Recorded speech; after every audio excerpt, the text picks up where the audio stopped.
Hello guys, कैसे हो आप लोग भाई। स्वागत है आपका एक और मेरे नए ट्रैवल ब्लॉग में। सबसे पहले इस ब्लॉग को शुरू करने से पहले सबसे पहले अभी आप लोगों का बहुत बहुत धन्यवाद कि आपने जो मेरी चंचला वाली वीडियो थी उसको बहुत अच्छे से सपोर्ट किया।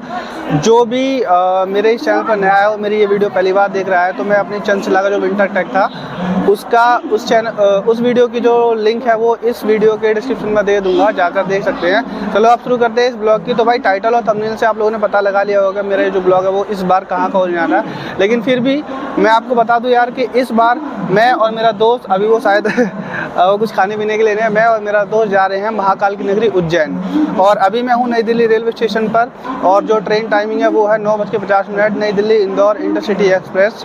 इस बार जो मेरी जर्नी है भाई वो नॉर्मल है, मैंने किसी रिजर्वेशन बुक नहीं कराई है और नॉर्मली जो है जनरल लोकल कोच है। और ये है नई दिल्ली रेलवे स्टेशन और ये जितना बाहर से खूबसूरत दिखता है उतना ही अंदर से भी है। वैसे तो उज्जैन के लिए दिल्ली के और भी स्टेशंस जैसे कि हजरत निजामुद्दीन, दिल्ली सफदरजंग से भी ट्रेन्स जाती हैं, लेकिन जो सबसे बेस्ट है वो यही नई दिल्ली रेलवे स्टेशन से है। और ये अपना दोस्त ले आया भाई खाने पीने के लिए। लगभग 10 घंटे की जर्नी होने वाली है तो इसलिए खाने पीने का इंतजाम हम करके चल रहे हैं। और एक और खास बात है भाई, इसकी लाइफ की ये जो है वो सेकंड ट्रेन जर्नी है। पहली कौन सी था तक?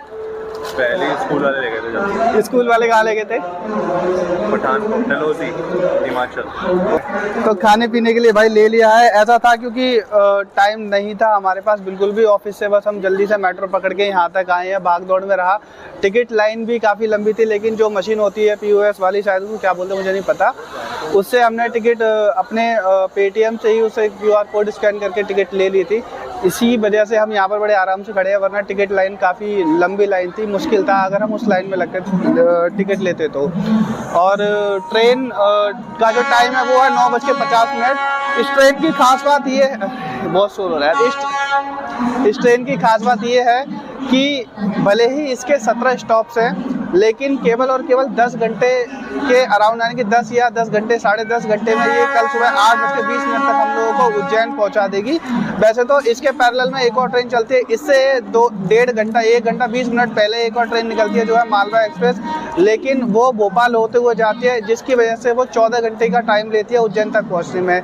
यानी कि अगर आप लोग भी प्लान कर रहे हो और आप जनरल या किसी भी कोच से जाना चाह रहे हो तो ये ट्रेन जो है नई दिल्ली इंदौर इंटरसिटी एक्सप्रेस ये सबसे बेस्ट है, क्योंकि ये टाइम भी कम लेती है और सही है। ओवरऑल इसका एक्सपीरियंस ठीक है। जम्मू पुणे झेलम एक्सप्रेस। और भाई ये देखो यार, जो जनरल कोच होते हैं उनका क्या हाल होता है। झेलम एक्सप्रेस ठीक 9:50 पर ट्रेन नंबर 12416 ने प्लेटफॉर्म नंबर 4 से डिपार्चर ले लिया था, जो लगभग 750 किलोमीटर की जर्नी को 2 राज्यों से होते हुए 10.5 घंटे में पूरा करने वाली थी। रात के बजे हैं 2:50 और अभी भी कोटा जंक्शन यहाँ से 43 किलोमीटर दूर है, यानी कि अभी भी 40 मिनट तो लग ही जाएंगे कोटा तक पहुँचने में। और नींद नहीं आ रही थी, उसका रीज़न ये है कि यहाँ पर सीट नहीं है, मतलब जैसे तैसे हम लोग एडजस्ट करके बैठे हैं। अगर मैं इस कोच की हालत दिखाऊं तो बहुत ही अच्छी है, मतलब चलो दिखा ही देता हूँ मैं। सामने जो मेरी सीट है भाई, ये एक ही सीट पे 2 लोग एडजस्ट करके सो रहे हैं। इसके ऊपर जो लगेज रखने वाली है उस पे भी 2 लोग एडजस्ट करके सो रहे हैं। ये तो चलो समझ में आता है, सीट है और ऊपर भी सो सकते हैं। लेकिन अगर मैं बात करूं भाई इसके फर्श की, तो अंकल जी जो है उनको कुछ होश नहीं है, वो सो रहे हैं सामने। और ये जो गैलरी है ना, जो पैसेज है, इसमें भी लोग सोते हुए जा रहे हैं। और सही है, मतलब अब क्या ही करें भाई। 745 किलोमीटर को अगर 240 रुपये में कवर करना है तो इस तरह से एडजस्ट करके जाना पड़ेगा। पर कोई नहीं, ये हमारी बजट ट्रिप थी भी। और रीजन कुछ ये था कि टिकट बुकिंग जो थी, मतलब सारी जो 3rd AC था और स्लीपर था उन सब की टिकट ऑलरेडी बुक थी और हमें टिकट नहीं मिल पाई थी। तो कोई नहीं, इसी तरह से एडजस्ट करते हुए जा रहे हैं। और मेरे साथ वाले जो पैसेंजर हैं वो कोटा जंक्शन पर उतरेंगे, तो मे भी पॉसिबल है कि हम लोगों को वहाँ तक सीट मिल जाए। तब तक हम ऐसे ही बैठे हैं। वैसे नींद भी नहीं आ रही थी और नींद ना आने का रीज़न ये था कि सीट नहीं थी और बैठे बैठे मुझे नींद आ नहीं रही थी। सुबह 3:25 पर ट्रेन एक ऐसी सिटी पहुंचती है जो IITians के लिए बहुत ही खास सिटी है। जी हाँ, इन बड़े बड़े कोचिंग्स के बैनर को देखकर आप अंदाजा लगा सकते हो कि ट्रेन कोटा जंक्शन पहुंच चुकी है। 3:25 और इंदौर इंटरसिटी एक्सप्रेस पहुंच गई है कोटा जंक्शन। अभी भी यहाँ से उज्जैन की जो जर्नी है वो लगभग 5 घंटे की है, यानी 5 साढ़े 5 घंटे की है। और बाहर में इसलिए नहीं जा रहा क्योंकि अगर मैं गया तो शायद जिस सीट पर मैं बैठा हूँ वहाँ पर कोई और बैठ जाए, क्योंकि ये जनरल कोच है भाई, यहाँ पे कोई भी सीट फिक्स नहीं होती है। और कोटा काफ़ी वेल नोन सिटी है भाई। कोटा अपनी IIT कोचिंग के लिए काफ़ी फेमस है। इस पर एक वेब सीरीज़ बनी है कोटा फैक्ट्री, और मेरा जो दोस्त था उसको फॉर्चुनेटली सीट मिल गई है। अभी वो पूरा लंबा होकर सो रहा है। मैं दिखा देता हूँ एक बार, ये देखो। अब इस सीट पर केवल मैं और मेरे साथ एक और पैसेंजर वो और हम 2 बैठे हुए हैं, बाकी ये सार्थक जो है वो पूरी तरह सो रहा है।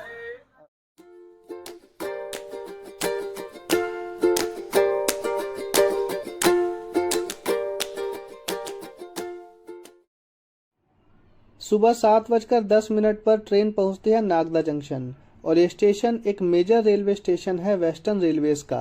ये जंक्शन इसलिए भी कहलाता है क्योंकि यहाँ एक रूट जाता है मुंबई और पुणे के लिए और दूसरा जाता है उज्जैन होते हुए इंदौर।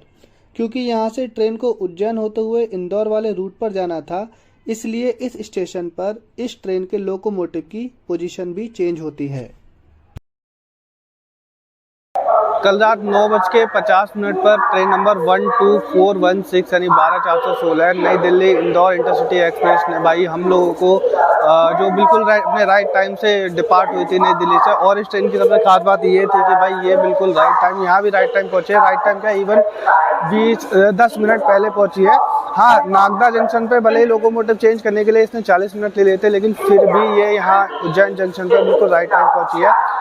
और ये सार्थक का और मेरा पहला जनरल कोच का एक्सपीरियंस था, पर ठीक था। काफ़ी कोटा तक काफ़ी भीड़ थी, लेकिन कोटा के बाद सब कुछ नॉर्मल था और हम लोग आराम से लेट कर आए थे।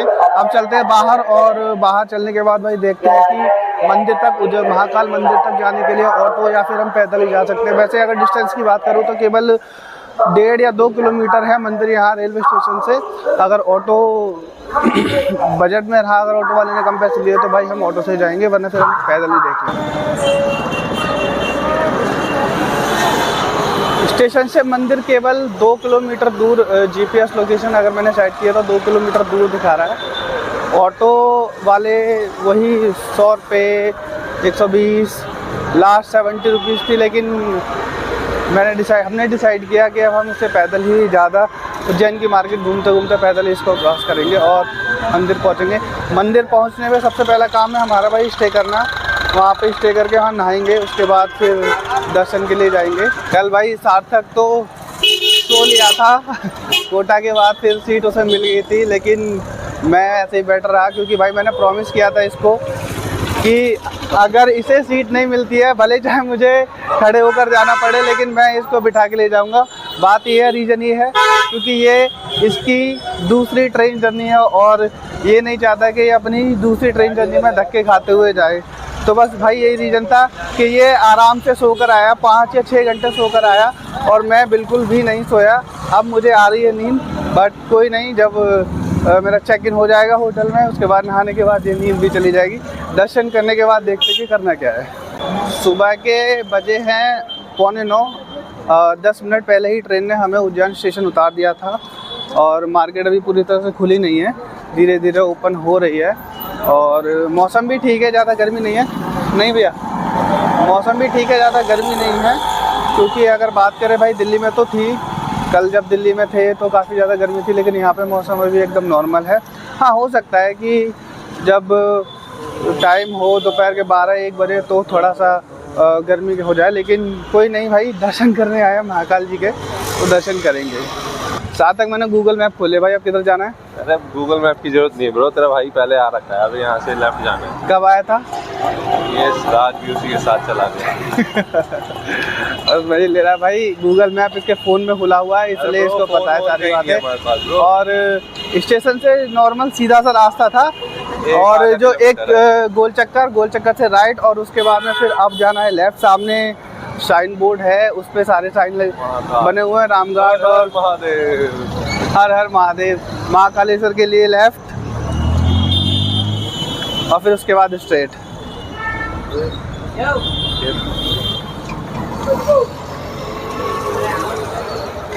अगर आज टाइम रहा तो भाई महाकालेश्वर जी के मंदिर के दर्शन करने के बाद फिर आसपास के जो छोटे मोटे मंदिर हैं, जैसे कि काल भैरव और संदीपनी आश्रम, बृहत्थरी गुफा, अगर टाइम रहा तो हम ये आज ही कवर कर लेंगे, क्योंकि बस हमारे पास 2 ही दिन है, और इन दोनों दिनों में हमको महाकालेश्वर जी और ओमकारेश्वर दोनों मंदिर के दर्शन करने हैं। मुश्किल से 10 या 15 मिनट लगे थे हमें बाय वॉकिंग डिस्टेंस, जो रेलवे स्टेशन से यहाँ तक मंदिर तक थी। अब मंदिर तो पहुँच गए, अब देखना है स्टे का, क्योंकि स्टे एक बार स्टे हो जाएगा, उसके बाद में फिर नहा धोकर कपड़े चेंज कर दर्शन करने के लिए जाएंगे। तो बुला रहा है क्या? तो दर्शन करने के लिए जाएंगे। तो अभी देखते हैं स्टे के लिए क्या ऑप्शन है यहाँ पर। यहाँ पर होटल्स भी है, गेस्ट हाउस भी है, धर्मशाला भी है, मतलब सभी तरह के यहाँ पे स्टे के ऑप्शंस अवेलेबल है। तो भाई यहीं से स्टार्ट होता है मंदिर जाने का रास्ता। इसके अंदर ये ऑटो या फिर ये रिक्शे अंदर नहीं जा सकते। अगर आप स्टेशन से आ रहे हो तो वो आपको यहाँ ड्रॉप कर देंगे, और उसके बाद में यहाँ से आपको अंदर मंदिर से दर्शन के लिए जाना है। आसपास लैंडमार्क की अगर बात करूँ तो ये ICICI बैंक का ATM है, और ये एक छोटा सा चौराहा है, उसके लेफ्ट और राइट में ट्रैफिक चल रहा है, और स्ट्रेट में मंदिर का रास्ता है।